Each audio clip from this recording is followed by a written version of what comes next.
Boa noite para todo mundo, sejam todos bem-vindos aqui. Muito gostoso estar com vocês, ter esse aquecimento inicial. É gostoso que a gente vai reconhecendo as carinhas, né? Assim, se acostumando com essa presença aí, da gente se encontrar todo mês. Até bom essa conversinha sobre chimarrão, né? Que vai trazendo essa proximidade. Na semana, até tô vendo a Fábio aqui. Na semana passada eu comentei, né, da Fábio tecendo, né, bordando aqui enquanto a gente estava conversando, e é essa que é a ideia do Tecituras mesmo, né? Da gente tricotar, bordar, tecer, pensar junto, né? E construindo esse aprendizado. Para o Ijuski também a gente tem pensado que isso também é um processo de construção da nossa identidade, né? E de uma identidade que vem se formando de uma forma coletiva muito bonita, né? Eu gosto da história, né, do início do IJUSC, né, da fundação do IJUSC. A gente tem uma representante importante disso aqui, que é a Anitta, que foi uma construção em quatro mãos, né, de um processo da criação do instituto, né? Quatro mulheres que se dedicaram bastante. Então, eu acho bonita essa história do Ijus, que ser uma história tão coletiva, tão feminina também, né? E acolhedora, né? Que foi assim que eu me senti quando eu cheguei no instituto. E que a gente possa, de certa forma, a Cris também, né? Fala disso, né, Cris? Desse acolhimento e que vocês possam se sentir da mesma forma, né? Acolhidos aí nesse processo de construção também e de diálogo coletivo que é o Tecituras, tá bom? Eu vou passar as palavras aqui, a fala para a Cris, para ela apresentar a Mariana, e aí a gente começa com o nosso debate, nosso bate-papo. Então, dando seguimento, né, para a abertura que a Paty já começou fazendo, boa noite a todas e todos. Então, a gente traz hoje aqui no Tecituras a Mariana Raimundo Bocuse, que é psicóloga, é especialista em saúde coletiva e terapia sistêmica relacional no SE, né, na Somatic Experience, psicoterapeuta individual, de casal, né? E ela, além de ser psicoterapeuta, é supervisora também da terapia sistêmica do Instituto da Família, né, em Porto Alegre, e do Somatic Experience, e está trazendo para a gente, né, a experiência dela aqui e entrando na roda também, né, nessa nossa ideia circular, horizontal, de poder ter o espaço para o bate-papo acontecer junto. Mari, querida, boa noite. A gente está bem contente em te ter aqui nessa noite com a gente. Sinta-se em casa, sinta-se dentro da roda, né? Tu vai gostar bastante das trocas aqui. A gente está super, né, atentas e assim, cheias de expectativas para te ouvir também. Já, já gostei de ouvir a Paty falando, né? Ou seja, para mim, primeiro agradecer o convite, meninas, porque realmente é um prazer estar aqui, um prazer estar contigo, Cris, um prazer te reencontrar, Anitta, no outro cenário, a gente já se encontrou de tantas formas diferentes, em tantos cenários, em tantos papéis diferentes, e é uma delícia a gente poder estar juntas aqui hoje também. E, Paty, muito prazer. Já ouvia falar em ti e agora te conhecer pessoalmente. Gente, o que eu trouxe hoje é de fato um convite para a gente conversar. Eu estou me sentindo aquela que traz talvez uma notícia mais de fora do universo junguiano do que foi até esse momento, né? Eu assisti a fala da Anitta e a fala da Joyce. E foi muito interessante eu dizer para a Cris, Cris, me ajuda a pensar como é que eu vou fazer, como é que eu vou tecer, porque a minha origem de formação, eu comecei a minha formação clínica em Jung e fui cooptada, sequestrada pela pela terapia relacional e depois para o SE, que vocês já ouviram a Anita falar quando ela trouxe a fala dela. E o SE, que em inglês é Somatic Experiencing, em português a gente traduz livremente como experiência somática. Vou usar a experiência somática para que fique mais fácil da gente, enfim, se comunicar nesse tema. Então, quando a Cris vem me cutucando e dizendo assim, olha, tessituras desse ano vai ser sobre trauma, né? E, e eu quero que você vá falar da tua perspectiva, quero que a gente vá, né, que a gente abra essa conversa para outros Fica aí. espaços. Então, a ideia hoje é poder trazer para vocês um pouco dessa perspectiva relacional, assim, dessa mescla, desse caminho que eu fui fazendo ao longo dos anos. Eu atualmente dou aula tanto na formação de terapia sistêmica quanto eu dou aula na formação de SE. Então, o, o trauma, digamos assim, né, ou essa concepção do trauma que vem pela fisiologia, pela compreensão do sistema nervoso, e de como que a gente integra isso nas nossas práticas, é um pouco o dia a dia do meu tecer, né? Quando a Paty falava semana passada da Fábio tecendo, eu me lembrei da minha formação de SE, que eu passei quase toda ela bordando, que é a forma de eu conseguir experimentar tudo que eu fui integrando em termos de conhecimento quando eu encontrei a formação de SE, de experiência somática, era no movimento da mão, no movimento da linha que ia criando novas formas e um jeito de existir. Eu cheguei no SE há quase 20 anos atrás por uma inquietação que eu tinha na clínica. Eu venho da saúde mental coletiva, então eu venho do trabalho com a psicose, com transtornos graves, e por isso acho que também eu fui cooptada pela terapia relacional e pelas questões familiares. E eu tinha uma inquietação de como trabalhar. Eu estava ouvindo as perguntas de vocês de quem estava nos 2 últimos encontros, e tinha muitas perguntas sobre como que a gente trabalha o corpo na clínica, né? Na prática, como é que a gente traz o corpo? Como é que a gente experimenta isso? Como é que a gente pode... E essa era a inquietação que eu tinha lá atrás, há quase 20 anos. E quando eu cheguei no SE, o que me fez ficar ao longo desses anos todos e que me fez, então, seguir trilhando esse caminho de integração entre os espaços da psicoterapia e do corpo e do trauma, tem a ver com essa concepção muito ampla. Eu não sei se todo mundo já sabe um pouquinho de SE, mas a pessoa que sistematizou, a Anita trouxe isso há 2 encontros atrás, mas quem sistematizou a concepção que a experiência somática tem de trauma é um norte-americano chamado Peter Levine.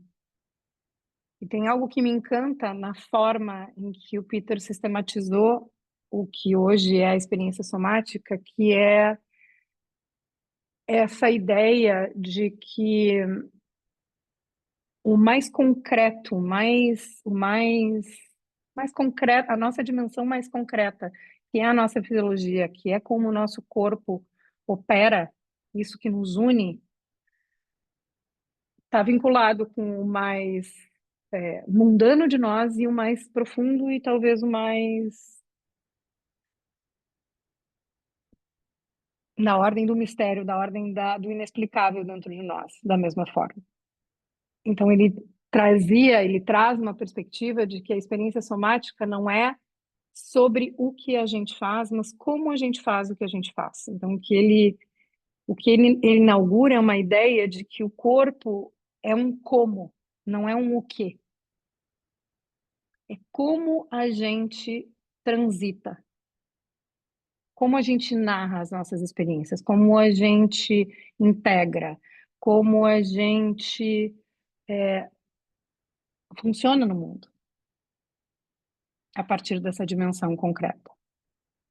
Então, ela é uma abordagem terapêutica, mas mais do que uma abordagem terapêutica, ela é uma lente para a natureza humana. Ela é uma forma de a gente enxergar o humano. Isso que nos une na nossa natureza mamífera.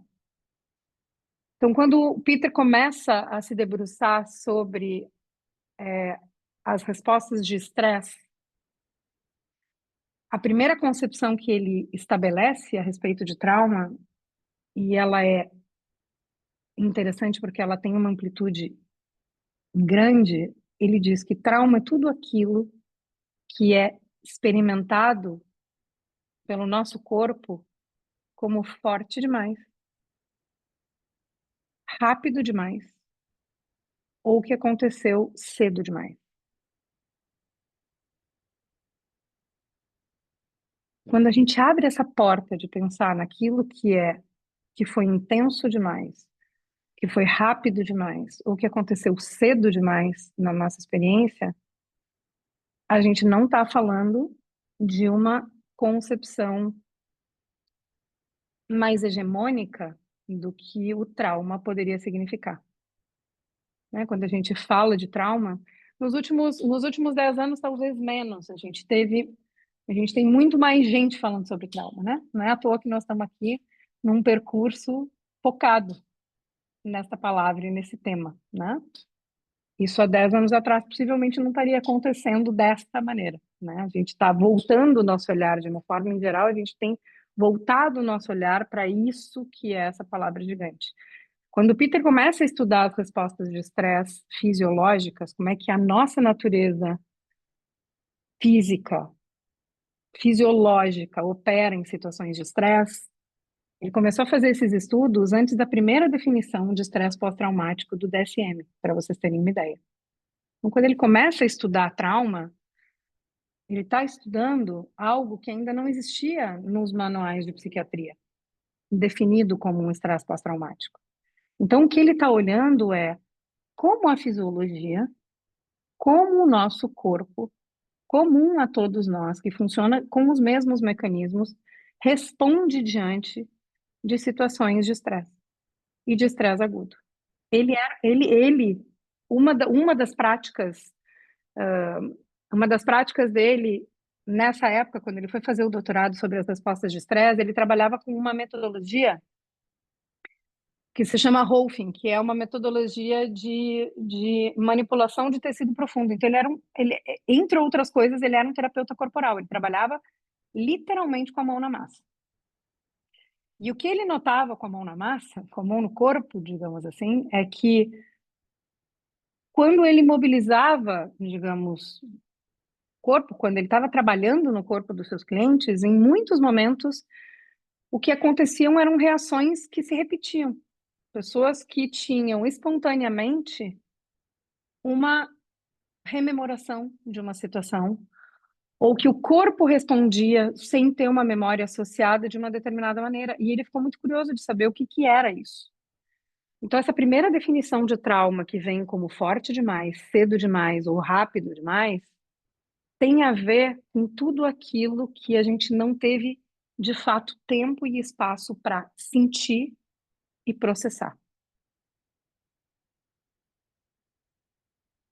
E junto com essa questão do que a gente não teve tempo e espaço para processar e integrar dentro da nossa experiência, vem um aspecto muito importante de quando a gente fala do conceito de trauma, e que já foi falado aqui de diferentes maneiras, que o trauma cria uma fragmentação. O trauma é aquilo que a gente não conseguiu experimentar de corpo inteiro. A gente não teve corpo. Quantas vezes a gente fala disso? Não tive corpo para isso. Não tive corpo para uma experiência vivida. Não tive corpo para algo que eu testemunhei, algo que eu observei, algo que eu precisava fazer. Não tive corpo. E não ter corpo não significa que a gente não enfrentou, que a gente não vivenciou aquela experiência. Significa que partes de nós não puderam estar ali. Partes de nós não estiveram ali, digamos.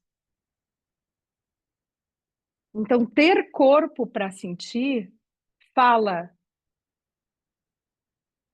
de a gente recuperar ou a gente voltar a nossa atenção, e aí a gente entra no como, de novo, voltar a nossa atenção para essa camada da experiência que a gente não está acostumado a dar atenção. A gente, na nossa cultura ocidental, moderna, pós-moderna, contemporânea,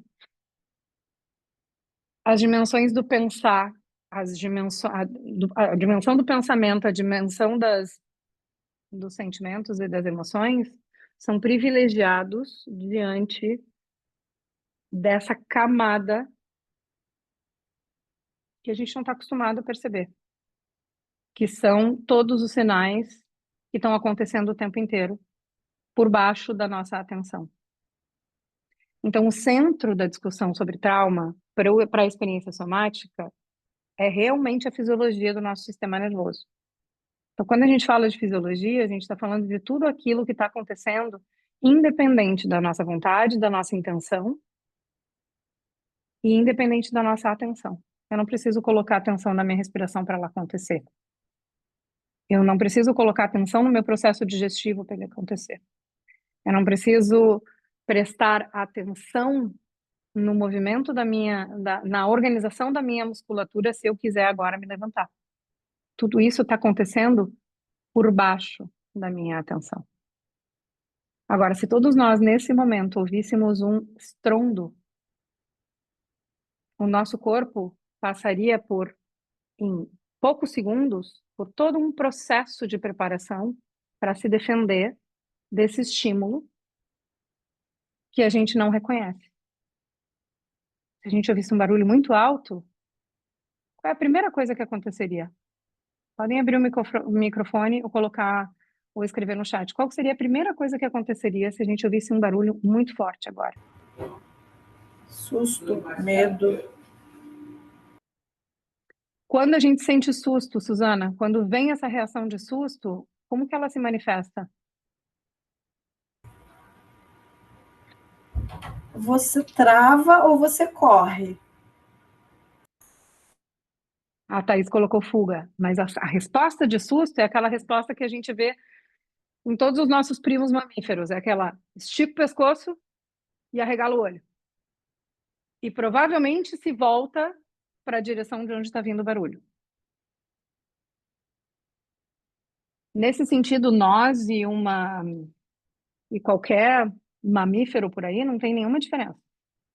Diante de um estímulo imediato, de um estímulo que pode ser potencialmente ameaçador, a gente vai ter uma resposta fisiológica que a gente não tem controle. E essa é a base da compreensão que o Peter vai sistematizar e ele vai elaborar ao longo do doutorado dele, que vai virar, então, a origem da ciência.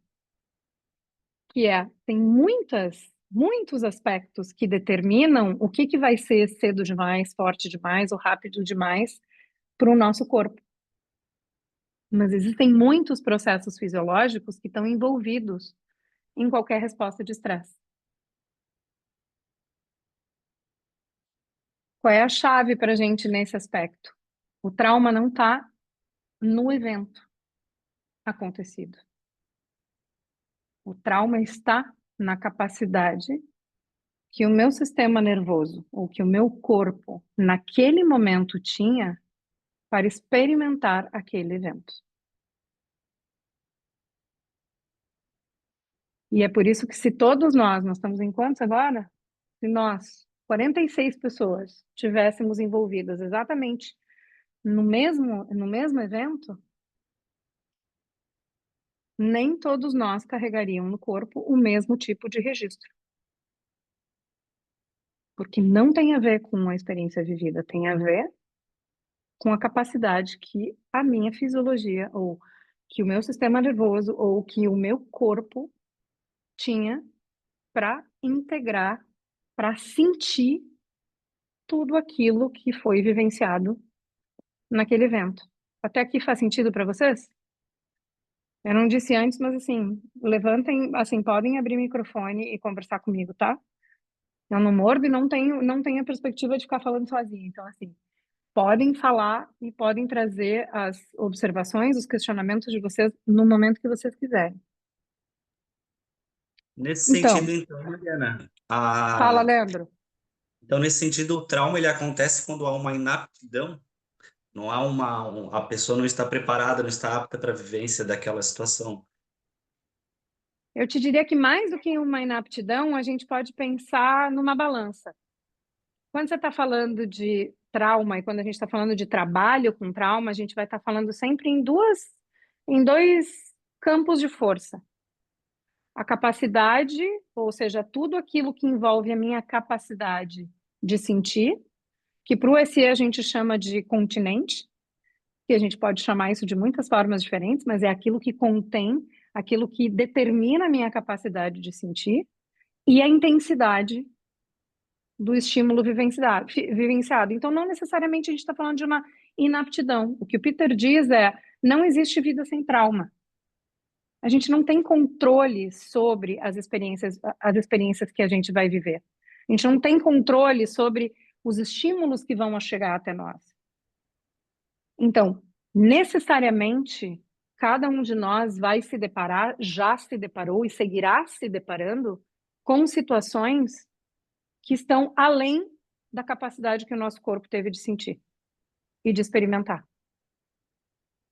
Então, quando ele diz que não existe vida sem trauma, ele diz, não existe vida sem trauma, mas não significa que o trauma precisa ser uma sentença de vida. Então, o trauma ele faz parte da vida porque a gente vai viver estímulos que a gente não estava preparado. Se qualquer um de vocês já passou por uma situação de um acidente, mesmo que tenha sido simples, um acidente de carro ou um acidente de bicicleta, um pequeno acidente que envolve velocidade. A velocidade em que aquilo aconteceu, ou às vezes até uma queda, a velocidade em que a gente se desorganiza no espaço e no tempo, ela vai deixar uma marca no corpo. Eu não tive tempo de me orientar para o espaço onde eu estava e aquela marca vai ficar registrada no corpo. E quando a gente fala na camada fisiológica, Leandro, a gente não está falando, para o Peter Levine, trauma é tudo aquilo que a gente não consegue integrar. E isso passa a ocupar um lugar no mundo. A gente não está falando só daquela ferida, por exemplo, que a Joyce falou tão lindamente na semana, no encontro do mês passado, sobre aquelas feridas que vêm do início da vida, que são estruturais, que fazem com que a gente se movimente no mundo de uma forma diferente. Trauma, do ponto de vista da nossa fisiologia, são essas experiências estruturantes, mas são todas essas experiências que, de alguma forma, a gente atualiza registradas no nosso corpo hoje. Então, a gente não está falando tanto de uma inabilidade, a gente está falando de começar a perceber que dentro da nossa natureza fisiológica, corporal, tem muitos aspectos da nossa experiência que estão registrados como porque foram demais, porque a gente não conseguiu experimentar. E eles vão desenvolvendo o quê? Diante do trauma, a gente vai desenvolvendo o quê? A gente vai desenvolvendo fixações, a gente vai desenvolvendo uma rigidez, a gente vai desenvolvendo uma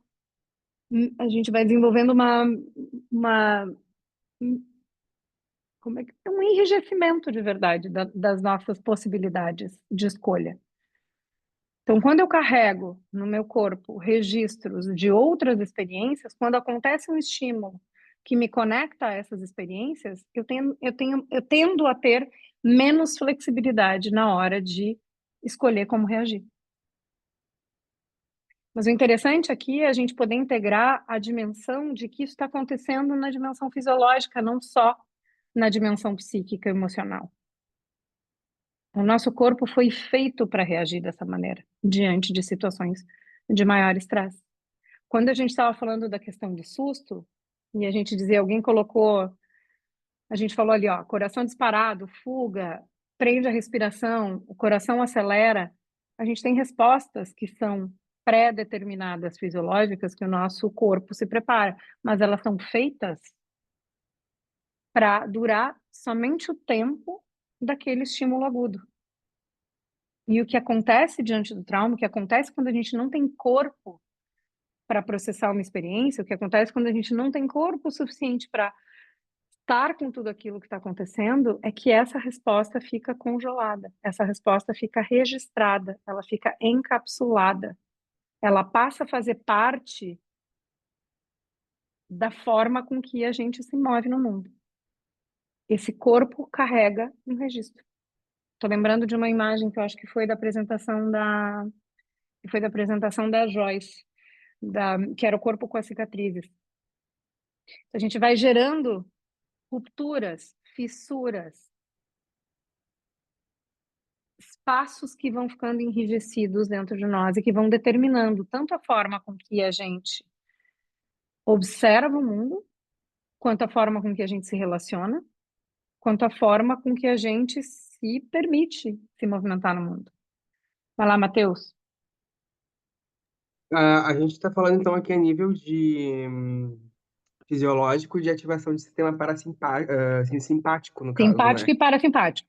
Sim. Tá, mas então fica um certo registro nas memórias para que quando a gente for evocar experiências ali para ajudar a gente a processar, ou lidar, ou tomar decisões, fazer escolhas, isso vai provocar uma cascata hormonal mais ligada ao simpático. De novo, uma reativação de estudo. É sobre isso que ele está falando, então. E daí a gente volta nesse estado de alerta num momento onde não tem necessidade, né? Então, Basicamente. basicamente isso. Fisiologicamente falando, nosso corpo é uma máquina extraordinária. Então, ele tende ao que a gente chama de uma autorregulação. O que é autorregulação? É justamente esse fluxo. Todo mundo lembra do ensino médio? Quais são quais são os dois ramos do sistema nervoso autônomo? Que é o sistema nervoso simpático e parasimpático. Então, a grosso modo, o sistema nervoso simpático é a parte do nosso sistema nervoso autônomo que é responsável por tudo que significa agir e reagir. E do outro lado, a gente tem o sistema nervoso parasimpático, que é responsável, de maneira geral e fora de situações de estresse agudo, o parasimpático é responsável pelo descanso e pela digestão. A característica do parasimpático é que ele precisa de pelo menos 3 ou 4 vezes mais tempo do que o sistema nervoso simpático para conseguir entrar em ação. O que significa que para a gente conseguir descansar ou digerir, seja concretamente, ou seja, digerir uma experiência, a gente precisa de pelo menos 3 ou 4 vezes mais tempo do que a gente levou para fazer contato com isso, para reagir a isso. E isso faz parte do nosso cotidiano, né, gente? Impulsivamente a gente reage muito rápido. Para digerir uma experiência vivida, a gente precisa de muito mais. A gente precisa de condições necessárias para isso. E o que acontece diante do trauma, Matheus, é que o corpo responde independente da nossa vontade ou independente do que a gente está concebendo sobre aquela experiência. Então, tem muitas experiências vividas que a gente entendeu, a gente ressignificou, assim, cognitivamente, mas que seguem mantendo um certo registro no corpo. E esse registro, segundo a perspectiva do SE, a gente só consegue renegociar a partir da linguagem do próprio corpo. Então, o que ele diz é, se a gente ressignificar cognitivamente, a gente vai conseguir que o corpo entenda, ou que o corpo processe diferente a experiência vivida de uma forma limitada, para que a gente possa renegociar aquilo que foi demais para o corpo, é apoiando o corpo a completar aquilo que não pôde se completar no momento vivido. E é aí que vem a ferramenta da senso-percepção. Diante de uma situação de estresse agudo, a gente tem uma alta ativação do sistema nervoso simpático, mas o que deveria acontecer, o que numa situação em que a gente teve condições, a gente teve corpo suficiente para viver, essa ativação vem e ela naturalmente baixa. Ela tende a uma autorregulação, um movimento acontece. Essa é a natureza da vida, né? Quando a gente pensa na respiração, a respiração é a contração, é a inspiração, e depois a expiração. O movimento da existência em todos os níveis é a contração e a expansão. A nossa fisiologia respeita a natureza da vida, que é a contração diante de uma situação de maior estresse e depois a expansão. Essa expansão no nosso corpo leva mais tempo. Ela precisa de tempo e espaço. Ela precisa de um convite específico. Ela precisa de uma condição específica para permitir que essa renegociação aconteça. Então, quando você me diz, então o trauma, na verdade, a gente está diante de uma situação e a gente reagir não só aquela situação, mas todo aquele registro que ficou no corpo antes daquela situação acontecer. É exatamente isso. É como se uma grande parte da nossa energia vital ficasse roubada, ficasse cooptada cada vez que a gente vive uma experiência que foi demais para o nosso corpo experimentar. Faz sentido? Não estou te vendo. Agora eu te vi. Tá embaixo. Sim, faz. Falando nessa resposta fisiológica básica que a gente tem, né? Normalmente, quando a gente, por exemplo, para citar o teu próprio exemplo, a gente ouve um barulho muito alto, a primeira reação é o medo, né? Então a gente ou a gente se apruma ou a gente já se encolhe, né? Então a gente pode fazer também psiquicamente um movimento de se encolher diante do fato de não ter corpo, né, como tu disse, para lidar com a situação. E aí depois, então, o processo de cura, digamos assim, ou de libertação é esse relaxamento, né? Que aí a gente É a pensa gente nessa poder expansão. convidar. É a gente poder convidar que esse movimento de expansão possa se completar e não fique preso ali no congelamento, né? Uhum, Claro, tudo que a sim. gente está falando aqui, né, gente, compõe o universo do que foram as duas conversas anteriores até aqui. O que a gente está falando é como se eu estivesse colocando nesse momento um zoom, como se eu estivesse focando a minha lente nessa dimensão fisiológica que está acontecendo junto com todo o resto. A nossa tendência, quer dizer, a gente tem várias lentes possíveis para olhar para o trauma.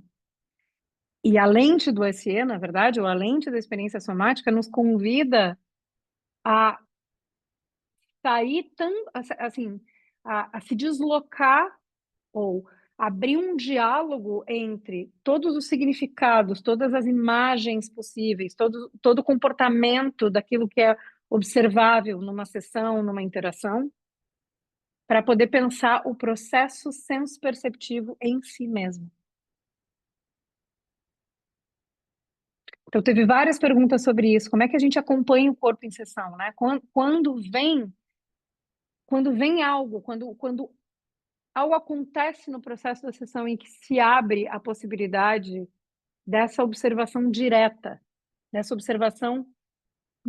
ao que está acontecendo na mobilização fisiológica do corpo. O que a gente faz? Dentro da perspectiva do SE, é isso que a gente aprende. A acompanhar esses sinais fisiológicos. Isso significa a gente percorrer, a gente apoiar, a gente facilitar que o nosso paciente, ou que a pessoa com quem a gente está trabalhando, se sinta acompanhada naquilo que ela não se sentiu acompanhada quando aconteceu.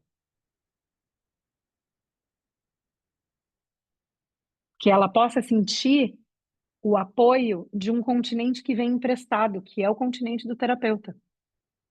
Quando a gente está em sessão, quando a gente está num processo de análise, a gente tem um continente maior do que quando a gente não está. Porque tem um corpo emprestado aí, tem uma fisiologia emprestada aí, tem um continente emprestado.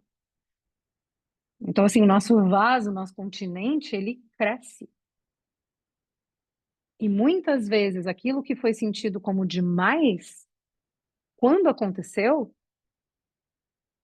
porque a gente não tinha suficiente espaço para poder sentir, no espaço da psicoterapia, no espaço da análise, pode acontecer. E algo que eu acho muito bonito do que o Peter fala é que ele diz: a gente não precisa temer a ativação traumática. A gente não precisa temer o processo, assim, a expressão ou a intensidade que vem com essa ativação que vem do corpo, que vem de uma dimensão que a gente não mobiliza conscientemente ou voluntariamente. O que a gente precisa é conseguir acompanhar. O trauma, muitas vezes, ou seja, quando a gente está trabalhando com pessoas que todos nós temos sobrecarga traumática na nossa fisiologia, do ponto de vista do Peter Levine, do ponto de vista do SE, todos nós somos resultado das sobrecargas que a gente experimentou ao longo da vida. Mas quanto mais sobrecarga traumática, quanto mais registros fixados de experiências não integradas existirem na experiência de uma pessoa, maior vai ser a dificuldade, ou maior vai ser a dificuldade que ela tem de estar em contato com essa dimensão corporal. Mais difícil vai ser para ela abrir esse espaço e esse tempo, essa qualidade de espaço e tempo para ficar. Por quê? Porque ficar em contato com o corpo significa voltar a sentir isso que foi demais.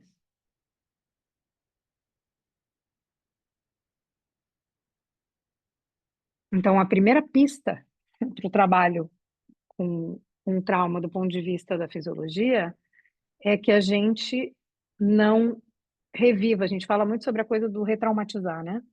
Sobre a possibilidade da retraumatização. E do ponto de vista da fisiologia, se a gente é capaz de tomar um elemento, ou seja, se a gente é capaz de tomar um elemento que se faz presente, que se faz atual no momento da sessão, a gente já está dando um grande passo na direção do que a gente chama no SE de titulação, que significa tomar uma pequena parte. Olhar para o trauma em si mesmo, olhar para o trauma como um todo, é quase como olhar a medusa de frente. E como é que a gente olha para a medusa? Como é a única forma possível de a gente olhar pela medusa, olhar a medusa, sem se tornar pedra. De maneira indireta. De maneira indireta. Do Pelo ponto de vista reflexo, físico, pelo reflexo pela também, pelo reflexão. reflexo. Pelo reflexo, pela reflexão. Do ponto de vista do corpo, Cris, o reflexo é aquilo que a gente carrega atualizado no corpo. E É para mim essa é interessante. uma beleza, porque a gente não precisa voltar na situação vivida. Na verdade, muitas vezes a gente não tem o registro consciente da experiência vivida que levou. Seja porque isso aconteceu muito cedo na vida, seja porque aconteceu realmente num período em que a gente ainda não tinha a consciência, ou porque a gente não tem uma memória explícita, mas muitas vezes porque essa sobrecarga, ela compõe a nossa existência cotidiana. Quando a gente está com um copo cheio, basta uma gota para isso se tornar uma sobrecarga. Quando a gente vive com um copo cheio, uma gota é suficiente para que isso seja uma sobrecarga. Então, olhar o trauma pelo seu reflexo no aspecto corporal significa a gente lembrar que o corpo só existe aqui e agora. O corpo não tem passado nem futuro, o corpo só existe atual. O corpo, esse material, este corpo físico, fisiológico, ele só existe aqui e agora.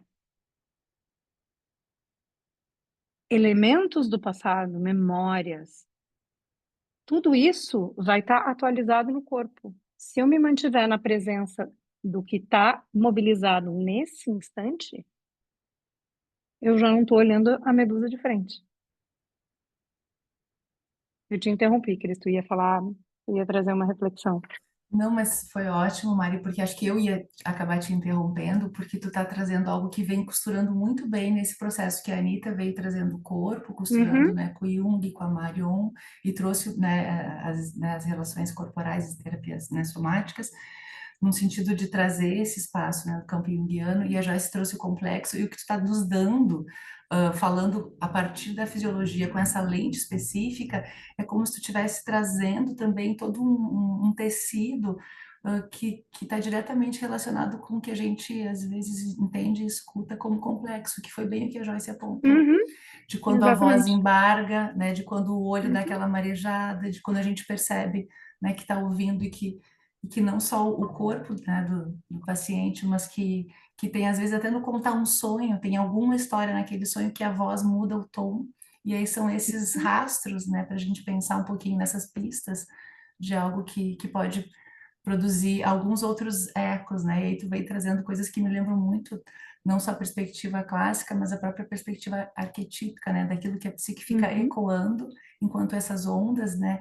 E essa imagem, o fique com a imagem é justamente um lugar de deixar até espaço para isso reverberar, assim. Achei muito bonito mesmo, bem desenhado. Eu tenho uma questão que para mim é assim, uma questão da perspectiva do corpo, e eu acho que eu fui parar nesse E porque eu tinha muito essa fome ou essa ânsia de entender, assim, para mim corpo e alma, corpo e espírito, ou seja, a dimensão mais concreta de nós e a menos concreta de nós, para mim é a mesma coisa, né? Assim, eu sempre tive uma experiência interna de onde é que isso se encontra, onde é que essa conversa acontece. Então, quanto mais eu estudo fisiologia, neurociência, quanto mais eu vou atrás de estudar a concretude, o nome de cada coisa, mais eu me dou conta que a gente está falando de camadas da experiência, né? Mais eu me dou conta que que essas camadas vão todas acontecendo ao mesmo tempo. Então, trazer essa lente específica de como esse olha para a resposta traumática ou olha para o próprio trauma ou como ele, digamos, de alguma forma democratiza o trauma como uma experiência que todos nós tocamos. Obviamente, eu não estou aqui dizendo que não existem diferentes níveis em que o trauma vai afetar a experiência de um indivíduo, de maneira nenhuma. Mas de qualquer forma, independente de qual é o nível que a gente está falando, a gente está sempre falando de uma relação entre a capacidade de sentir e aquilo que está sendo experimentado. E a única forma de a gente acessar isso é pela atualização, é pelo que está acontecendo nesse momento. Então, se falou várias vezes nos últimos encontros sobre essa questão da qualidade do encontro terapêutico, né? Do espaço protegido da clínica, o espaço protegido do encontro terapêutico para que isso possa acontecer. E o corpo sendo essa camada de nós que precisa de mais atenção, ou precisa de mais, não atenção, precisa de mais tempo para poder se mostrar. A nossa mente viaja longe em pouquíssimo tempo. A gente pode visitar lugares muito longínquos em muito pouco tempo. Para que o nosso corpo chegue nesse lugar, para que o nosso corpo expresse aqui e agora esse lugar que a gente acessa com a mente, é outro tempo, é outro convite. Então é outro tempo, é de fato outro tempo. Então, se eu pensar nessa questão fisiológica mesmo, eu entendo que tem determinados aspectos da análise. Estou lembrando um pouco do que a Anita falava sobre essa coisa da natureza feminina do trabalho com trauma, né? Da natureza receptiva, da natureza desse tempo que se expande e que a gente permite que só seja,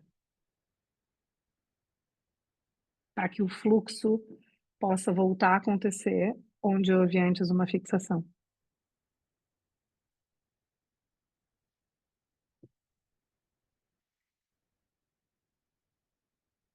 Então, realmente, para mim, é um tecer interessante a gente pensar tudo que está acontecendo dentro de nós e que acontece simplesmente porque o nosso corpo está feito desse jeito para acontecer, né? E aí, do ponto de vista relacional, que eu acho que é um aspecto interessante de a gente incluir nessa conversa, quando a gente traz o mundo, como eu estava dizendo antes, o estímulo, a gente não tem controle, né? A nossa experiência, ela vai ser formada de muitas coisas que a gente não, que independem da nossa vontade, da nossa consciência. Mas o mundo ocupa o, as relações, ou esse lugar do coletivo, ele também nos toma de forma fisiológica. E que eu entendo que quando a gente começa a trazer elementos que já foram nomeados aqui em outros momentos, como, por exemplo, as questões sociais, as questões do tecido social, as questões do tecido relacional. A gente começa, tem sido uma das minhas áreas de interesse, que tem a ver com um estudo mais recente dentro do campo do trauma, que tem a ver com a natureza fisiológica de algumas respostas de defesa que a gente vê que só se estabelecem a partir da relação com o outro. A luta e a fuga, que são as respostas de estresse, as primeiras que a gente pensa quando a gente fala de resposta instintiva de defesa, elas não são enfocadas numa questão relacional. Eu posso fugir de um estímulo da natureza, eu posso fugir de outras coisas que não sejam que não estejam no campo relacional. Então, quando a gente fala de luta, fuga e congelamento, a gente está falando de respostas instintivas básicas de defesa para qualquer estímulo. Agora, quando a gente entra no campo das relações e quando a gente entra no tecido social, tem alguns estudos que estão começando a trazer elementos que são muito interessantes sobre a resposta prolongada de a gente viver num ambiente hostil. A resposta prolongada de natureza defensiva instintiva. E hoje existe um estudo que fala sobre uma quarta resposta defensiva fisiológica, que é o que eles chamam em inglês, e que a gente traduziu da melhor maneira, mas que eles chamam da resposta de appeasement, que seria como apaziguamento, em que é uma resposta que tem a mesma intensidade das respostas fisiológicas de luta e fuga, essas que não dependem da nossa vontade, e que falam de uma resposta que só acontece diante de situações hierárquicas relacionais, onde tem dinâmicas e gradientes de poder. E isso não é só exclusivo nosso. Tem os nossos primos primatas também compartilham, que é essa resposta que a gente vê muito comumente na clínica, por exemplo, de uma certa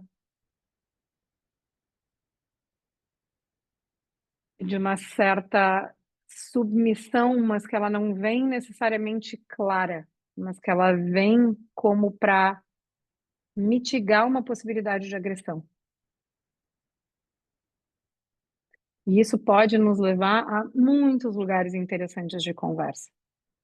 Se a gente pensar em grupos marginalizados dentro da nossa sociedade, o quanto isso se estabelece como uma forma de ser e estar no mundo,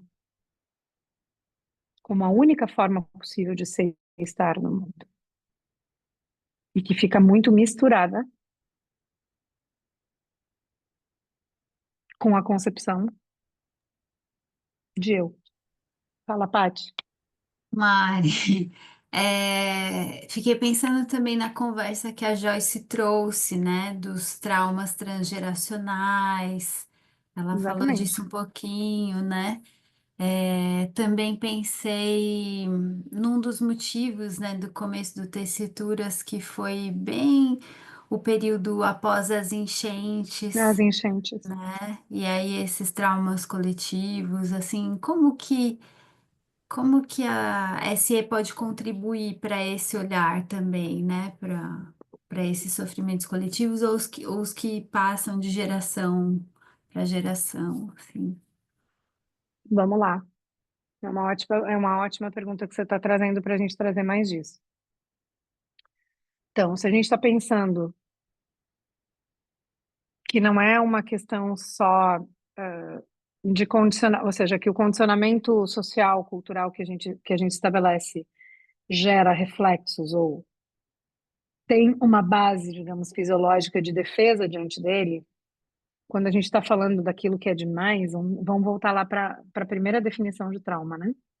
Se a gente está pensando naquilo que é demais ou que não pôde ser integrado, a gente pode estar falando de uma família onde a gente teve um ambiente que não foi, onde, enfim, a gente cresceu com uma experiência de invisibilização ou de agressão em si.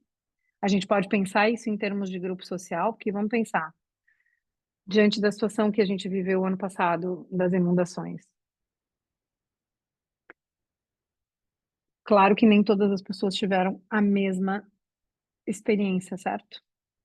Todos nós vivemos. Todo mundo que estava vivendo em Porto Alegre, todo mundo que estava vivendo no Rio Grande do Sul naquele momento, estava exposto.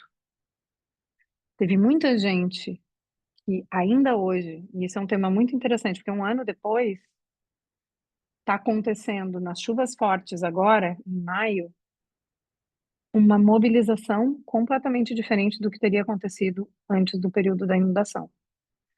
Você escuta tanto no discurso, mas você consegue sentir na cidade uma energia diferente que se move.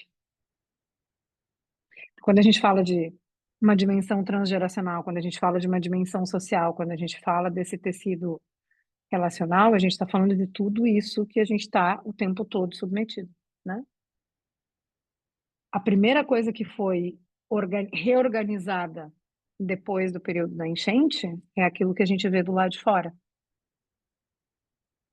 Agora, a cidade não é vivida da mesma maneira. A forma com que a gente ocupa os espaços não são vividas da mesma maneira. Eu te ouvi falar na outra semana sobre a coisa do trauma vicário, né? Nem sempre a experiência do trauma, ela é uma experiência protagonizada. O registro do trauma, ele pode vir como tudo aquilo outra vez que foi demais. E o que foi demais pode ter sido observar. Não só observar, pode ter sido não ter tido, não ter tido, não ter podido mobilizar o nosso corpo diante de uma situação tão grande. Tem muita gente lá naqueles primeiros dias pós-enchente que falavam sobre isso, assim, eu me sinto congelada diante da TV, vendo imagens repetidas, sem conseguir me movimentar, né? Então, assim, tem muitas formas de a gente pensar como o trauma vai operando no sentido dessa sobrecarga. E o que que o ESI vai trazer, Paty? Que de qualquer maneira, mesmo que a gente esteja intervindo, eu não preciso intervir somente dentro de um set 1 a 1. No momento que eu entendo, no momento que eu integro dentro da minha lente, dentro do meu olhar, essa natureza da fisiologia, do que está acontecendo independente do nosso desejo, da nossa vontade, você ganha muito mais ferramenta para conseguir trabalhar. Por exemplo, diante de uma situação que afetou a todos nós, você vai ver respostas muito diferentes. Não só pelas condições que as pessoas tiveram do que elas estavam vivendo na realidade delas, mas você consegue perceber, às vezes, o que não está dito, o que não está perceptível na consciência. Então, você consegue, por exemplo, convidar uma pessoa a colocar mais atenção num elemento. O que a gente vai trabalhar muito com esse, quando a gente trabalha com com a ferramenta em si, é como a gente coloca a nossa atenção. É onde, como e quando a gente coloca a nossa atenção em cada lugar. Se eu estou tentando apoiar um fluxo fisiológico a voltar a acontecer como ele deveria, se eu percebo que uma pessoa está mais congelada, digamos assim, se ela está com a atenção dela mais congelada, sem conseguir conectar, eu vou convidar aquilo que está faltando. Se eu tenho uma pessoa que está hipermobilizada, eu vou convidar aquilo que está faltando. Se eu estou com uma pessoa muito colapsada, eu vou convidar aquilo que está faltando. Então, no período da enchente, por exemplo, a gente organizou um grupo de trabalho para trabalhar com quem estava cuidando, né? Quem estava cuidando dos abrigos. Então, a gente trabalhou com equipes de trabalhadores não, de voluntários, na verdade, né? Muitos voluntários não conseguiam tocar esse lugar do que estava acontecendo com eles. Eles não conseguiam perceber o que estava acontecendo. Eles sabiam que eles estavam mobilizados, eles atribuíam isso ao que estava acontecendo lá de fora, mas não estavam conseguindo tocar isso que estava acontecendo neles, o efeito de estar naquele lugar todos os dias, o efeito de estar vivendo aquela experiência diária. Então, o contato com aquilo que é real e que está acontecendo agora é uma das coisas que se perde quando a experiência é muito grande. Então, qual é o primeiro caminho? A gente desliga, né? A gente dissocia. Tem uma parte de nós que fica apartada dessa realidade. Então, tem muitas formas da gente pensar sobre isso, né? E aí Muitas. eu tô aqui Fala. pensando de perguntar como, talvez uma pergunta bem iniciante, como que é uma sessão, como Uhum. que não é pela nomeação ou pela via simbólica, porque, por exemplo, Não é pela via simbólica. agora você falou desse convite ao oposto, né? Que dialoga muito com a técnica junguiana, que é essa, né? De pensar nas polaridades, nessas compensações, enfim. E aí, como que é na SE, assim, Na prática. na Então, prática, numa sessão? vamos lá. O que eu vou estar seguindo numa sessão de SE é o fluxo dessa resposta fisiológica, certo? Então, como é que vai acontecer? A pessoa vai me narrar alguma coisa. A linguagem segue sendo a mediação onde tudo acontece, né? A gente consegue fazer uma sessão de EC com poucas palavras. Consegue, mas a gente não vai conseguir prescindir da linguagem para conseguir acessar esse lugar. Então, assim como se eu estou querendo acessar essa camada fisiológica, tem algumas coisas que são muito importantes. Uma, criar um repertório de senso-percepção, que é uma coisa que usualmente a gente tem um repertório mais escasso para descrever essa camada do que está acontecendo no nosso corpo pura. A gente associa isso com imagem, a gente associa isso com pensamento. Então a gente vai, de alguma forma, trazer todos os elementos de uma imagem, de uma memória. Eu posso trabalhar tanto com uma memória, como eu posso trabalhar com algo que está acontecendo comigo nesse momento. Algo que eu estou notando. Vamos imaginar que chega uma pessoa que está muito agitada, ou que está tendo uma crise de ansiedade. O que eu vou apoiar ela a conseguir em sessão é estar com essa sensação, é encontrar quais são as âncoras, quais são os lugares de apoio que ela precisa desenvolver para estar com essa sensação. Para que essa sensação de ansiedade, porque normalmente quando a gente tem uma crise de ansiedade, o que impede que a gente esteja com ela é o medo que vem acoplado. Eu começo a ter medo daquilo que eu vou sentir. E diante do trauma, muitas vezes é isso que a gente vai ver. A gente vai ver esse sobreacoplamento do medo. A gente vai ver o medo de tocar, o medo de se aproximar, o medo de estar com aquilo que está acontecendo. Então, o caminho de trabalho da SE é a gente conseguir habitar esse corpo, que se manifesta, que fala, que se mostra, que flutua, que varia, que se move. De uma maneira em geral, se o processo é fluido, ou seja, se eu estou acompanhando uma fisiologia que está funcionando sozinha ali, está variando sozinha, ela pode ter, inclusive, uma amplitude de intensidade alta. Eu, como terapeuta de EC, vou só seguir rastreando e apoiando que a pessoa rastreie o que está acontecendo na sua fisiologia. Quando você me diz, Mari, concretamente o que isso significa?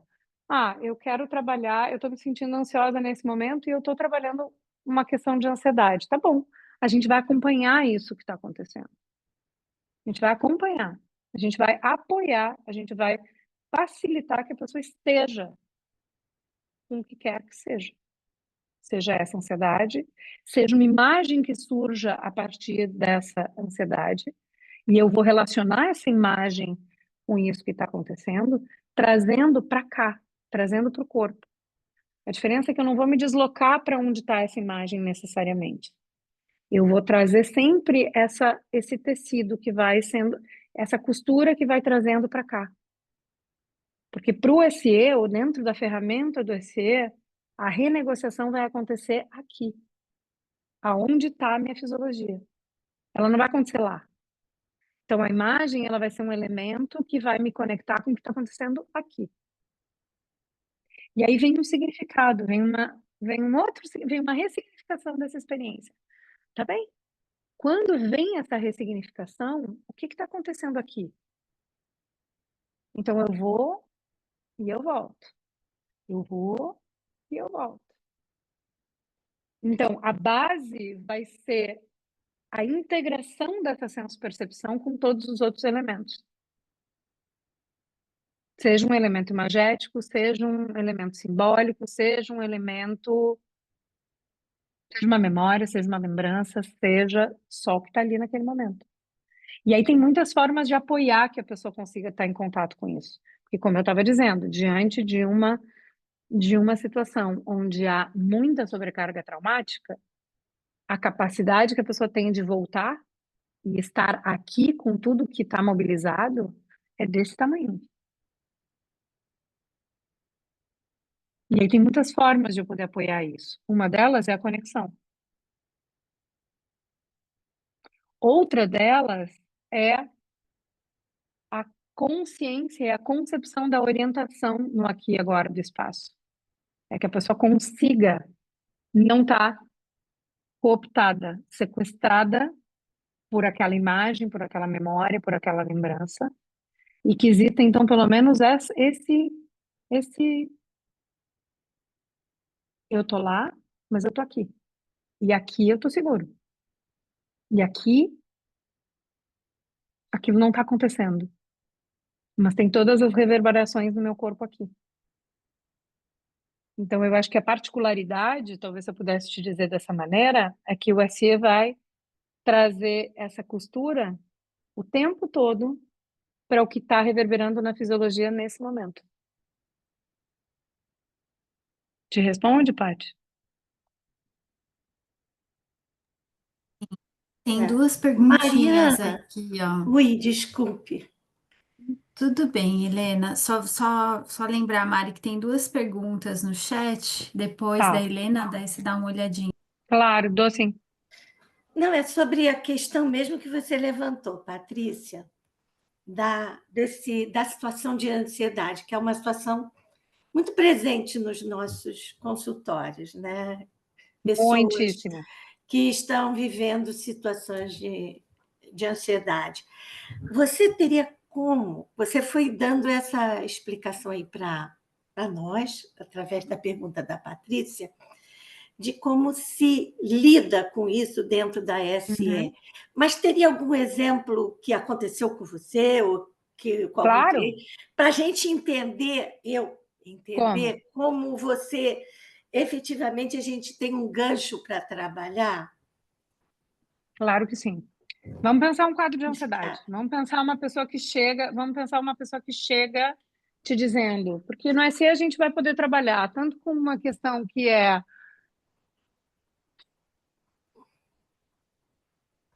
eu me dei conta que depois de um determinado evento, porque como o SE vai trabalhar tanto com questões que são estruturais, quanto com questões que podem ser um evento ocorrido, a pessoa pode chegar para mim e dizer, Mariana, depois de um acidente de carro que eu tive, eu consigo perceber que eu passei a ter dificuldade para dormir e eu me desoriento no espaço, assim, me desoriento.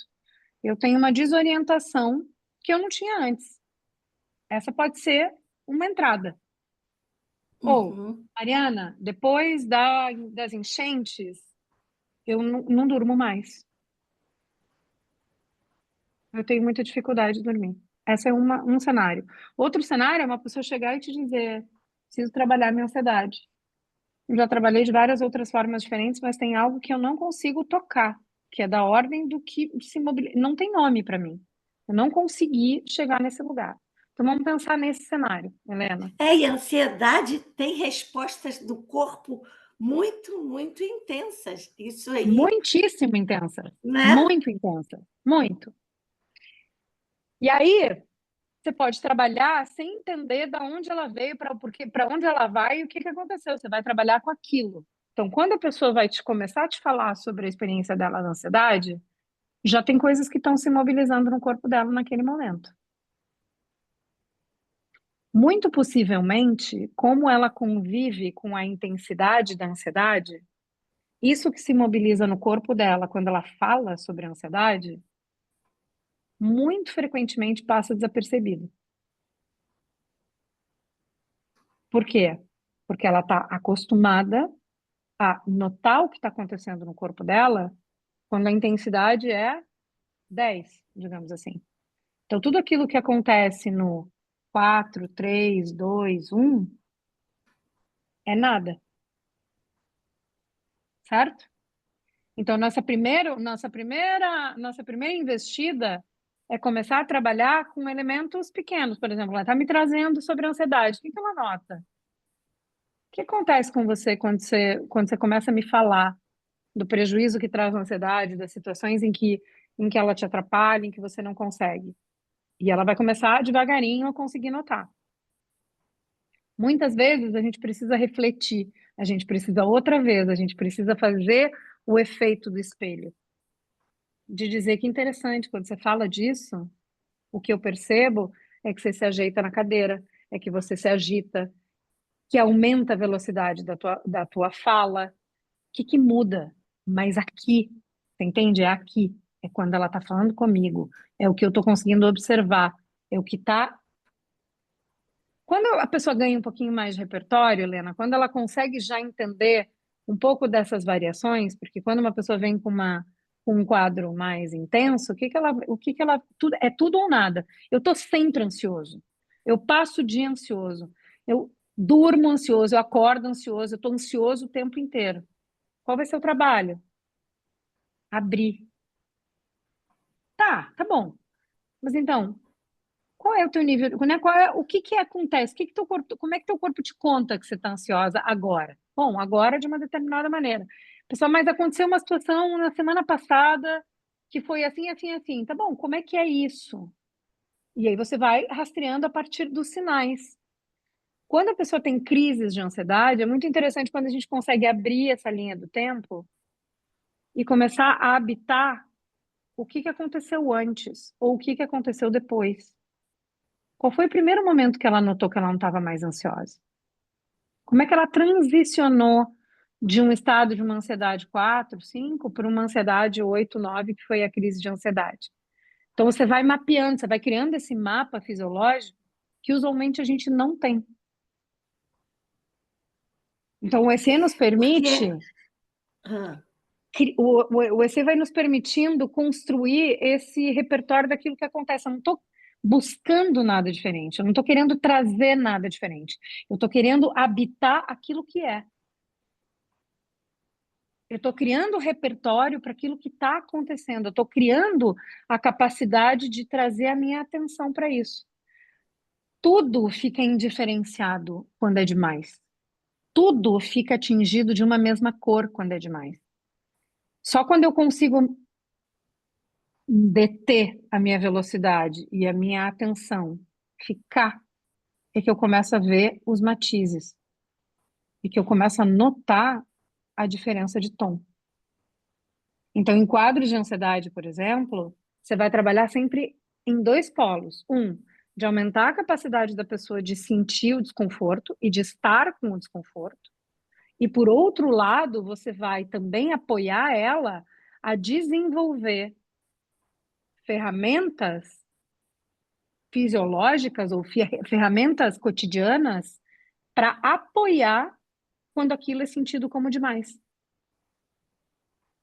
E isso, de alguma maneira, ou seja, tanto a gente criar mais capacidade de sentir, que significa, bom, a pessoa começar a perceber no corpo dela que ela não está ansiosa sempre no mesmo nível realmente, que existem momentos que são um pico, que existem aspectos ou elementos que ela pode convidar, não é para todos nós que vai ser a mesma coisa.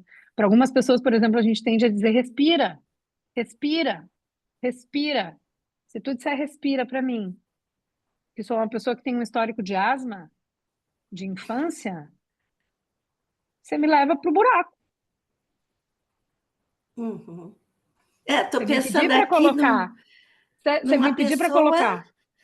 Vai lá. uma pessoa que tem um suor absurdo, uma pessoa que é um executivo, tudo bem sempre, e de repente, em determinadas reuniões, Bum. começa a transpirar de uma maneira que fica desconfortável, tem que botar a camiseta por dentro, tem para não um desconforto. Aí chega no teu consultório, ele conta isso, mas não Ele não sabe está aonde sentindo. acontece.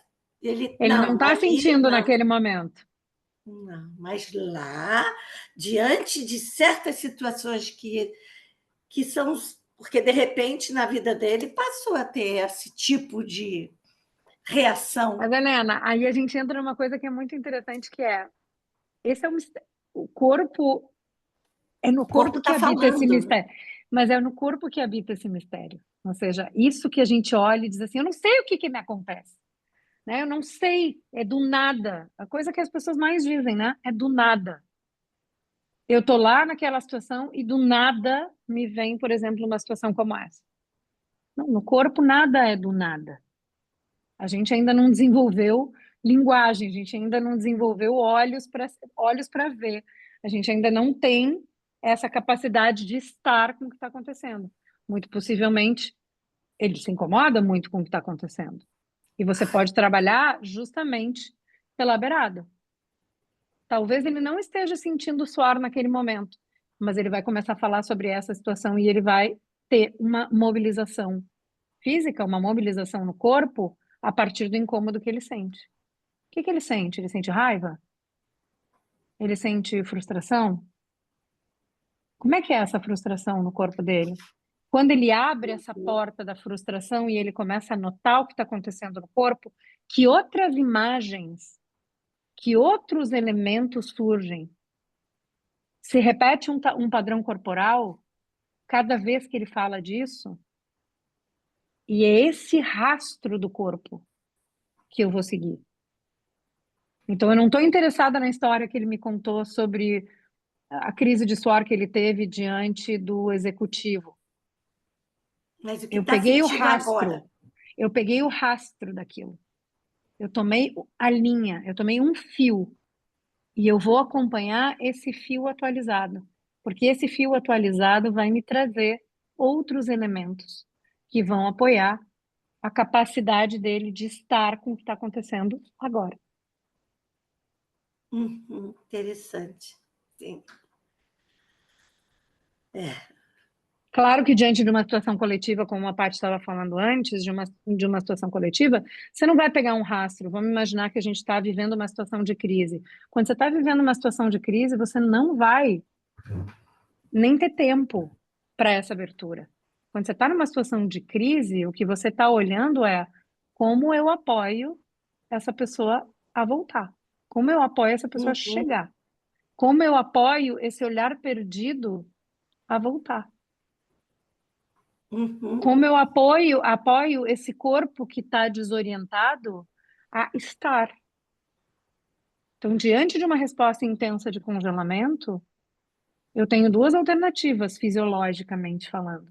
Uma, eu posso mobilizar mais atividade, eu posso convidar uma atividade, e pode ser uma coisa do tipo, vamos jogar bolinha aqui? Estou pensando numa situação de crise, né?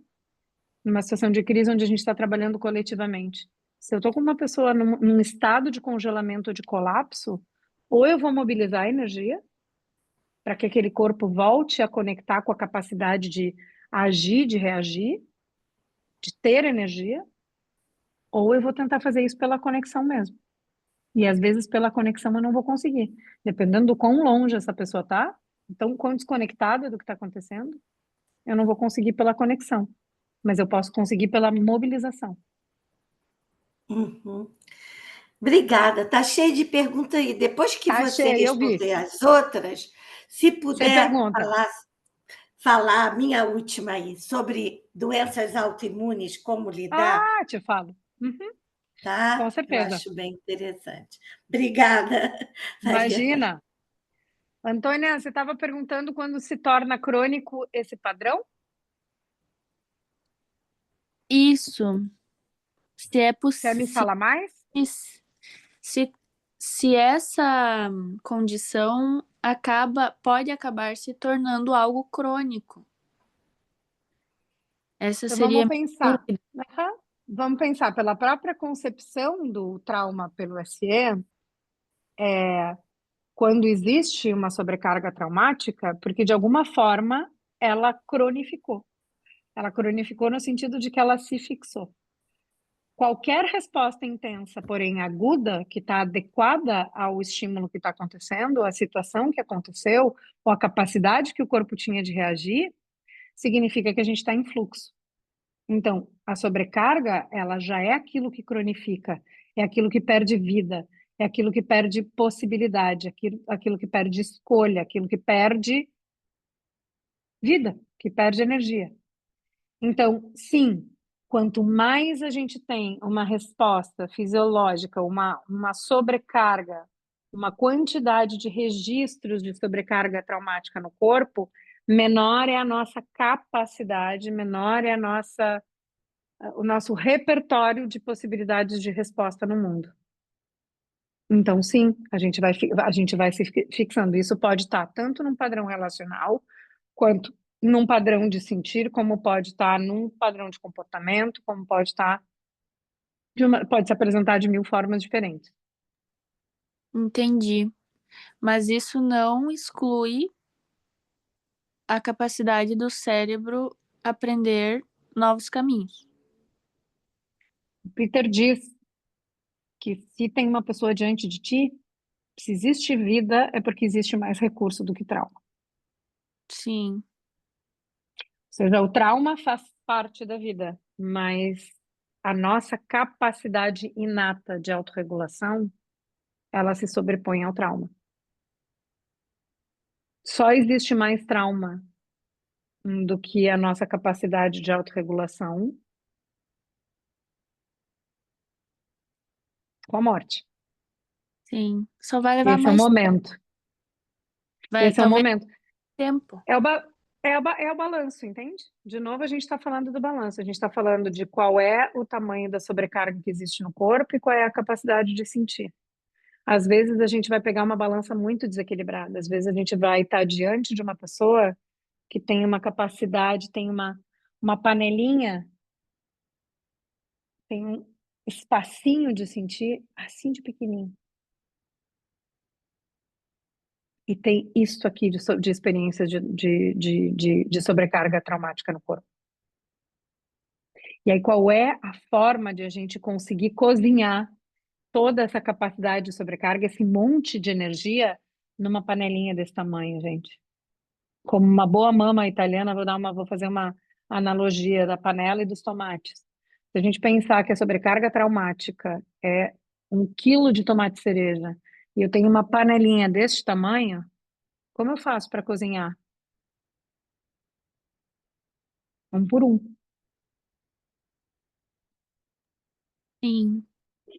E eu vou estar trabalhando sempre na dimensão de eleger algo muito pequenininho, esse fio que vai estar atualizado aqui, para aumentar a capacidade da pessoa de sentir. No momento em que ela se sente mais e mais segura para poder estar com algo que é desconfortável, com algo que parece demais, e ela consegue estar, e ela consegue completar, mais ela se sente capaz demais, e demais, demais, demais. E esse é o processo de transformação. Isso é o que a gente vê cotidianamente na nossa prática clínica. Quando a gente está falando do corpo, é muito importante que a gente acompanhe a pessoa, ou seja, a nossa capacidade de sentir, ela não tem a ver com sentir só o desconforto. Se eu tenho uma panelinha muito pequenininha para sentir, se eu tenho uma capacidade de conectar com a sensação muito pequena, ela não diferencia o prazer do desconforto. Se a minha capacidade de sentir é pequena, é de sentir tudo. É de sentir a dor, mas é de sentir a vida. É de sentir a dor, mas é de sentir o prazer. O trauma nos rouba a capacidade de ampliar, de estar presente com qualquer qualidade de sensação. Então, para a gente se aproximar, quando a gente está trabalhando com uma balança muito desequilibrada, uma pessoa que tem uma capacidade de sentir muito pequena e uma sobrecarga muito grande, a gente vai trazer a conexão com o corpo a partir de uma sensação prazerosa, daquilo que pode ser mais fácil de fazer contato, aquilo que está mais acessível. Eu vou começar pelas beiradas. Eu não vou tomar o elemento mais difícil. Eu não vou tomar a sensação mais desconfortável. Eu vou fazer contato com essa dimensão do corpo a partir do que é palatável, ou do que é possível de conectar. A Verônica fez uma outra pergunta bem específica. Mas em casos de paraplegia, malformação ou doenças degenerativas como o parkinsonismo, como acessar esse fisiológico? Então, Verônica, tem muitas formas da gente pensar isso. Por exemplo, se a gente está trabalhando com alguém que tem uma deficiência. Eu já trabalhei com uma pessoa que tinha Parkinson. Vou te trazer esse exemplo que talvez seja mais fácil por eu ter tido uma experiência pessoal. Não necessariamente o trabalho de rastrear a fisiologia vai alterar um quadro físico já estabelecido. Mas o que eu aprendi trabalhando com uma pessoa que estava num processo de desenvolvimento do Parkinson? Que a capacidade dela de rastrear os níveis de ativação sintática à medida que estava acontecendo, ela conseguia modular as crises de tremor, por exemplo. Ela conseguia alterar a forma de se relacionar com o seu Parkinson. Então, o quadro de Parkinson estava ali, estabelecido. Mas a capacidade dela de estar com o tremor mudou drasticamente a qualidade de vida dela em relação a isso. Porque, de uma maneira geral, quando a gente está falando de quadros degenerativos, ou de situações, ou de síndromes, ou de doenças autoimunes, como era a pergunta também da Helena, a gente está falando de um senso de traição do próprio corpo. O que está acontecendo comigo? O que está acontecendo? É o meu corpo. É uma sensação de descontrole, é uma sensação de eu não sei, né? Eu não consigo controlar isso. E à medida que a gente vai ampliando a capacidade da pessoa de estar seja o que for, seja um sintoma ativo da doença autoimune, seja o Parkinson, seja a deficiência que vem com a paraplegia. Eu trabalhei com uma pessoa que sofreu um acidente e não ficou paraplégica, ficou tetraplégica. Trabalhei com ele os primeiros 6 meses, logo depois do acidente. E trabalhando as questões vinculadas aos procedimentos que ele precisou fazer logo depois do acidente e o próprio acidente, o que a gente conseguiu perceber naquela época foi uma mudança no padrão de dor. Ele tinha muita dor. Apesar de ele não sentir, de ele não conseguir ter, assim, de ele não conseguir se movimentar, ele tinha a experiência de dor onde ele já não tinha mais movimento. E à medida que a gente foi trabalhando com a regulação da fisiologia, o padrão de dor dele foi se movimentando, foi se modificando. Então, o ECE, na verdade, ele vai te trazer uma ferramenta de poder estar com aquilo que está acontecendo. Seja ela uma condição física, seja ela uma experiência.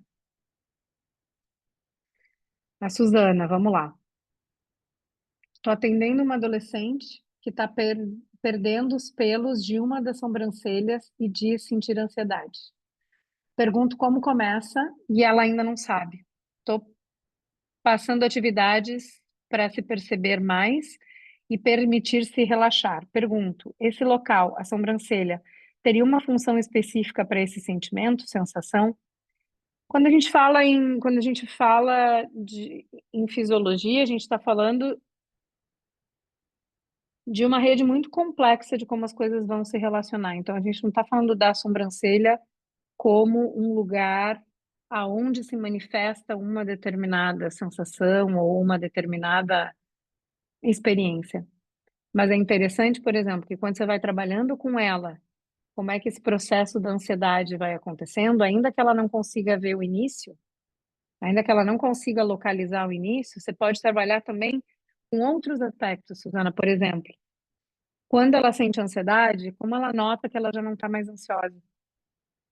Você pode convidar ela, por exemplo, a fazer durante o dia 2, 3 momentos onde ela se pergunte quão ansiosa ela está. E que ela comece a notar os diferentes, a diferença. Aquilo que não é igual, aquilo que não está o tempo inteiro ali. Onde é que está a diferença? E existem processos de estresse crônico que podem levar a uma perda permanente, inclusive, né, dos pelos. Ela pode estar desenvolvendo uma alopecia, que é uma coisa interessante de investigar. Mas acho que com a ansiedade vale a pena a gente, por exemplo, não olhar só para a ansiedade e poder perceber que momentos ela nota outras coisas que não a ansiedade. Que outras coisas ela consegue sentir, que outros sentimentos, que outras emoções, que outras sensações ela consegue localizar no corpo além da ansiedade. Porque essa também é uma característica do trauma, né? Ela coopta. A energia do trauma, ela faz assim, é o canto da sereia. Ela leva toda a nossa atenção, a nossa atenção também como terapeutas, né? O trauma, ele faz esse movimento, ele faz a gente ficar em torno dele. Então, às vezes, vale a pena a gente lembrar. Existe mais vida do que trauma. O que existe para além daquilo que está se manifestando naquele momento como o centro do sofrimento, o centro do núcleo duro que o trauma produz. Matheus, A Helena pediu para comentar sobre a doença doença autoimune, autoimune. né? E eu queria também ouvir, saber o que que tu tem para compartilhar sobre fibromialgia, porque Uhum. parece, até onde eu tenho conhecimento, uma coisa que, tipo, mágica, apareceu do nada. Aqui, agora, a partir de agora, você tem essa condição de seu corpo inteiro dói do nada, né? Como sempre acontece, né? Ai, do nada começa, né? Então, curioso, se tu pode dar alguns minutinhos para falar sobre isso. Na verdade, tanto a fibromialgia quanto as doenças autoimunes, elas entram dentro de uma categoria, digamos assim, grande, que a gente fala que são as síndromes. Assim, as síndromes que são resultados ou seja, de um nível muito alto, digamos assim, né? De sobrecarga. E normalmente a doença autoimune e mesmo a fibromialgia, o Gabor Maté, que a Joyce estava falando no mês passado, no encontro passado, ele se debruçou bastante. Ele tem um livro, depois eu posso procurar e eu peço para as meninas mandarem para vocês. Eu acho que é O Mito do Normal. Eu acho que esse é o livro dele que fala bastante sobre A isso. Andrea tá mostrando ali a Eu ia capinha. dizer, a André tá com ele Né, ali. Andréia? É o Mito do Normal que ele vai falando das doenças, né? Porque ele tem um só, ele Isso. tem um livro Essa ele falando sobre, ele tem um livro falando sobre, por exemplo, quadros de adição, e ele tem o Mito do Normal em que ele fala sobre, ao longo dos muitos anos de trabalho dele, algumas hipóteses que ele foi criando sobre determinados padrões emocionais vinculados ao desenvolvimento de certas síndromes ou de quadros mais sistêmicos, porque tanto a fibromialgia como as doenças autoimunes, o que elas têm em comum é o fato de elas serem sistêmicas. Elas não são localizadas, né? Ela não é assim, eu tô com uma dor de, eu tenho uma questão com a respiração, ou eu tenho uma questão digestiva, elas são sistêmicas.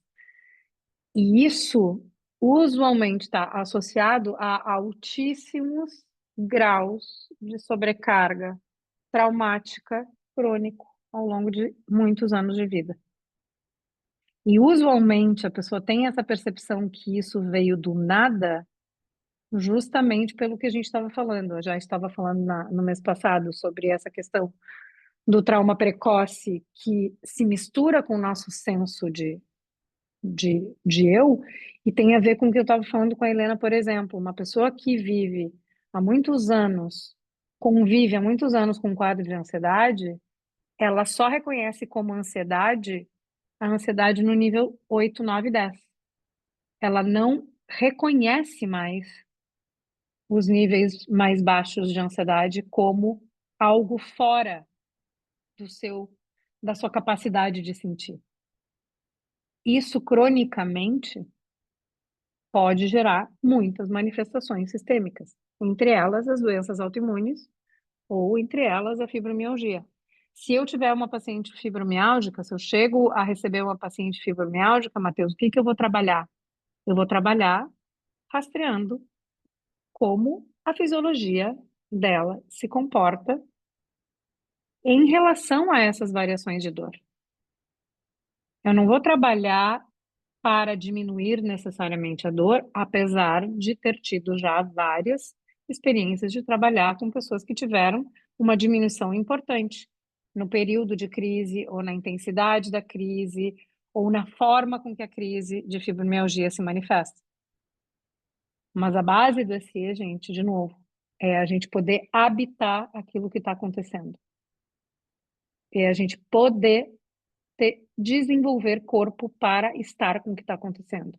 Vamos pensar uma pessoa que tem lúpus, ou uma pessoa que tem vitiligo, uma doença de pele.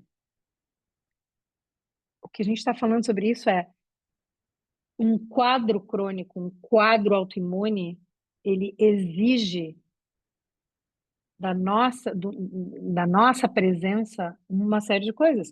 Ela vai trazer sintomas, ela vai trazer o inesperado, ela vai trazer limitações na forma de se alimentar, ela vai trazer uma série de outras coisas que eu preciso conviver. A minha porta de entrada não vai ser aquilo que eu não estou conseguindo ver, que é já a manifestação na pele do vitiligo ou a manifestação do sintoma que veio com lúpus. O que eu vou trabalhar é com aquela fisiologia que desenvolveu esta condição, mas que está ali na minha frente.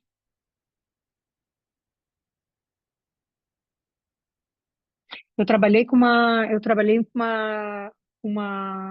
uma pessoa que, logo depois do diagnóstico dela de esclerose múltipla, e foi muito interessante, gente, porque ela conseguiu, ao longo do tempo,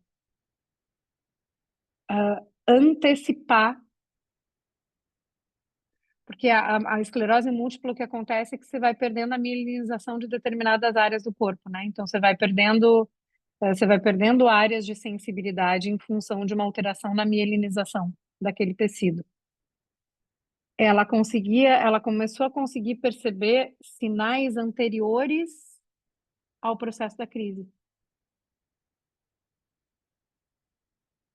Claro que ela teve que fazer mudanças na vida. Claro que ela teve que alterar muitas coisas na forma dela de funcionar, mas ela começou a entender como a fisiologia dela, ou como o corpo dela, quais eram os limites, quais eram as necessidades, e a partir deste rastreio, habitar a doença dela de uma forma diferente. Então, quando a gente está falando de coisas crônicas, físicas, a gente está falando sobre qualificar a nossa capacidade de estar com aquilo que já está manifestado.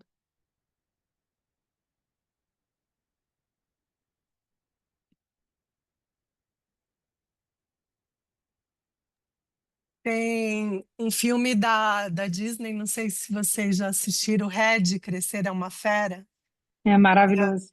Eu fiz uma análise desse filme, é bem legal porque quando ele vira o panda vermelho, é essa manifestação no corpo que tu tá falando, né?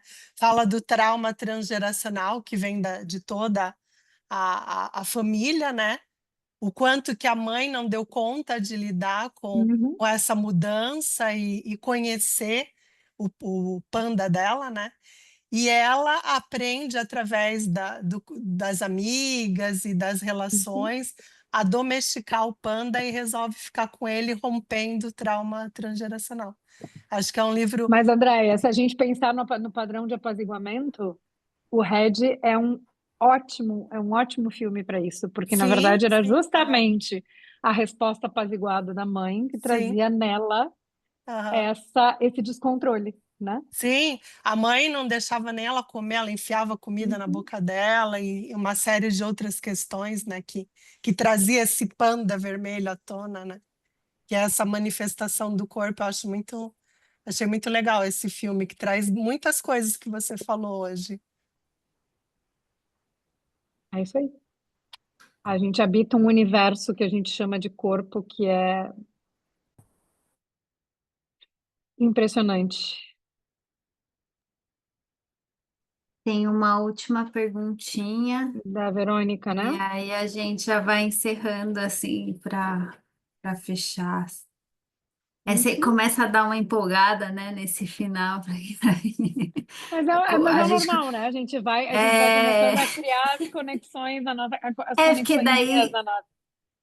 vai fazendo sentido, a gente vai assimilando mais, né? Aí as pessoas vão comentando e vai concretizando um pouquinho mais, assim. Mas basicamente para mim ficou uma sensação de ser uma técnica que atua no presente, né? Na Uhum. aceitação, no estar. Tem essa coisa também da gente lidar com essa contratransferência, né? Ou, né, pensando nesse sentido de que do que se projeta e do que a gente também é que se sente convocado a fazer no sentido de curar, de tirar a dor, né? Que você foi falando disso, né? Não é entrar nessas de querer tirar a Uhum. dor, né?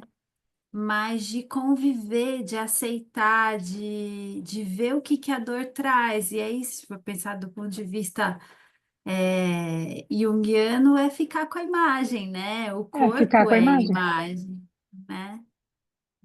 Ficar com esse sinal como um símbolo, né? De também para a gente sustentar, deixar ficar, olhar pelas bordas, né? Pelo reflexo da medusa aí que a gente comentou no começo.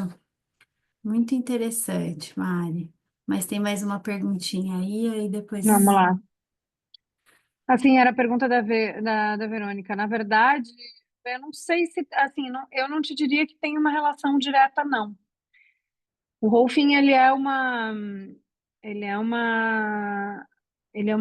uma técnica de integração postural, que foi uma das muitas formações do Peter ao longo dos muitos anos dele de experiência.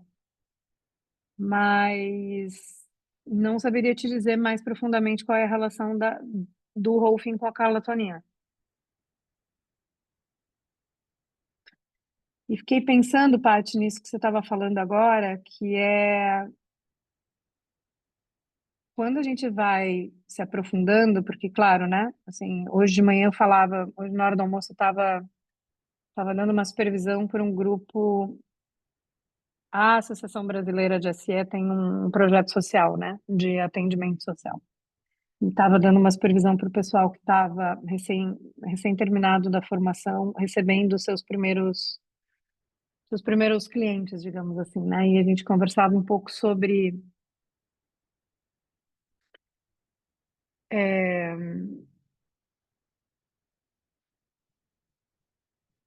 a gente poder habitar o próprio corpo para poder acompanhar o outro na sua experiência de estar no corpo, né? E, e o quanto que aprender a navegar essas ondas do corpo, da nossa fisiologia, tem a ver com a gente, com um aprendizado que é por camadas, assim como eu posso trabalhar questões que são super físicas ou muito cotidianas e presentes, de sintomas muito presentes, como ansiedade, como as questões físicas que a gente estava falando agora, tem experiências tão profundas de acompanhar, a partir desse registro do corpo, outros espaços completamente diferentes, em termos de até espaços de consciência diferente, de fato, né? Quando a gente acompanha outras viagens. Mas para a gente poder chegar a ocupar tantos outros tempos, você precisa ter a raiz no aqui e agora. Para que a gente possa viajar para outro tempo, para que a gente possa habitar outros espaços que não o imediato da nossa experiência, a gente precisa ter raízes bem plantadas, que é o que nos dá a segurança de ir e regressar com os presentes, com os tesouros que esses outros espaços podem nos oferecer, né?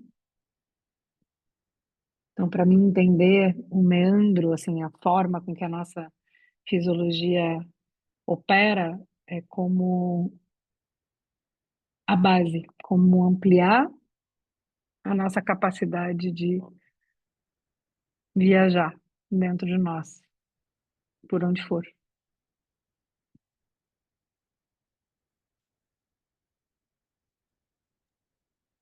Você quer responder essa saideira aí?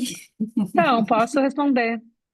Antônia, essa é uma pergunta interessante, assim. Poderia te dizer, a gente poderia ficar um tempão falando sobre técnicas de aterramento. Mas eu vou te dizer algo que eu acho interessante, que é nem sempre o que a gente precisa é aterrar. Então, quando a gente fala de ESE, a gente não está falando sobre habitar o aqui e agora de uma determinada maneira. A gente está falando sobre ser capaz de transitar ou de encontrar o outro na experiência dele. Então, sim, às vezes a gente apoiar que a pessoa consiga estar mais aqui, mais aterrada, pode ser uma alternativa, mas tem momentos em que não é isso, não. Pode ser outra coisa. Pode ser dar base para que a pessoa possa voar. Mas uma forma de aterrar, digamos, uma boa forma de aterrar, diferente do que a gente conhece, como colocar o pé no chão e sentir o contato com o piso, ou sentir o contato da parte inferior do nosso corpo, ou do apoio que a gente tem na cadeira, uma outra forma de aterrar, no sentido de trazer a presença para aqui e agora, pode ser você fazer um exercício de se orientar no espaço. Não é assim, de qualquer jeito, não. Façam esse exercício agora, a gente pode fechar com esse exercício. Fazer a finaleira mesmo, que é, tomem tempo agora, uns minutinhos, para levar a atenção de vocês, tirar a atenção de vocês da tela e levar a atenção de vocês para o espaço que vocês escolheram estar agora.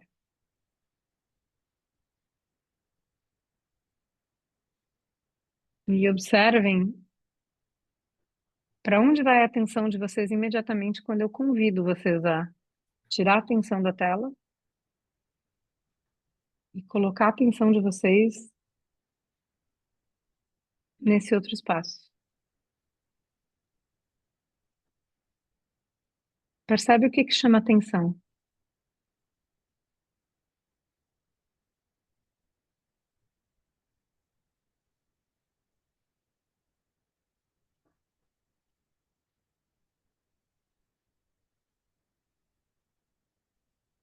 Mesmo que seja um lugar muito conhecido para vocês, se permitam só ficar um pouco mais de tempo. A gente tem 3 minutinhos ainda. Ficar só um pouquinho mais de tempo.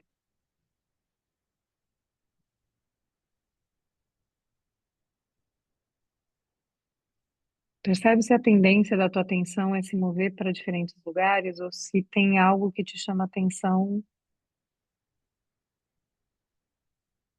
que te faz querer manter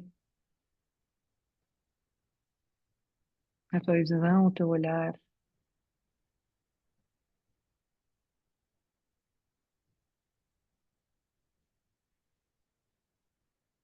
Observa o que vai acontecendo com o corpo à medida que você vai dando um pouco mais de tempo. Essa brincadeira só de levar a tua atenção para onde você está de fato, não para essa tela cheia de quadradinho.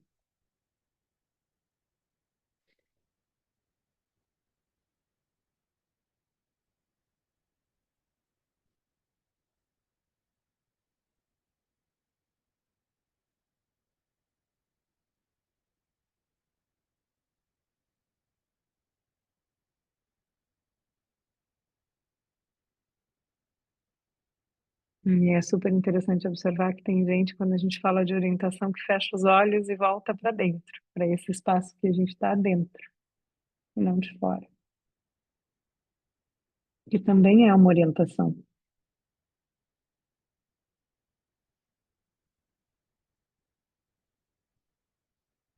Começa a vir bocejo, né, Matheus? Começa a vir outros movimentos. E observa o que muda. Muda alguma coisa quando a gente dá um pouquinho mais de tempo.